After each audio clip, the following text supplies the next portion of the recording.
Mananatiling Senate President hanggang sa 20th Congress si Senate President Francis Cheese Escudero kung hindi siya papalitan ng Senate Majority. Sa press conference kanina, sinabi nito na kasalalay sa desisyon ng Senate Majority kung mananatili o magtatalaga sila ng bagong Senate President.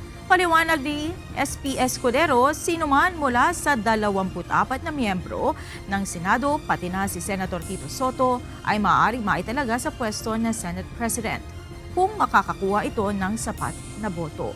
Si Senator-elect Tito Soto ay dati na rin nagsilbing Senate President noong 18th Congress.